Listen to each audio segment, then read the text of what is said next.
Assalamu alaikum warahmatullahi wabarakatuh. Nasaha kwa kila ambaye anatumia mitandao. Mtandao utumie kwa njia ambayo kwamba nzuri, kwa sababu mitandao ni dhu haddaini, ina ncha mbili, ncha ya maangamivu na ncha ya khairi.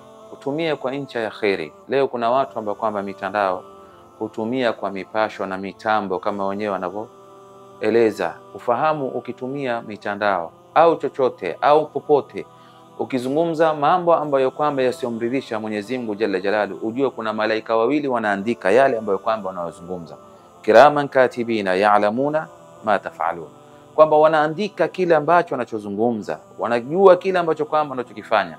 Sasa ni kila Muislamu, ni kila mwenye akili, ikiwa ni kwa mtandao, atumie mtandao ule kwa maneno mazuri, atumie mtandao ule kwa kuedhea watu, kwa sababu ana Mtume Muhammad sallallahu alaihi wasallam atuambia, man kana yu'minu billahi wal yawmil akhir falyaqul khairan aw liyasmut, yule ambaye anamwamini Allah na siku ya mwisho aseme maneno ya khairi, kama hana khairi anyamaze.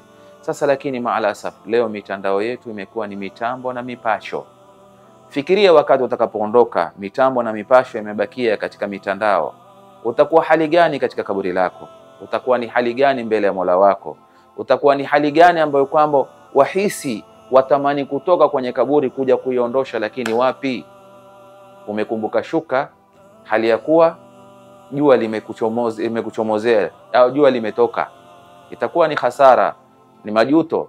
Kwa hivyo ninaswaha kila ambaye yumo kwenye mitandao, mtandao ule utumie kwa kuzungumzia mazuri, ili ukiondoka yale mazuri yako yabakie yewe ni nini, yenye kuendelea. Ujira wako kwa wale wanaotumia yale mazuri, yasiwe ni maovu yenye kuondolea kwa maovu yako yale ambayo kwamba ulioyawata na watu ambao kwamba wakaigiza. Ni hatari ambayo kwamba tunazozifanya, na Mwenyezi Mungu atuongoze, atunusuru kwa mitandao hii ambayo kwamba tunaoitumia, tutumie kwa jambo la khairi, usitumie kwa jambo la shari.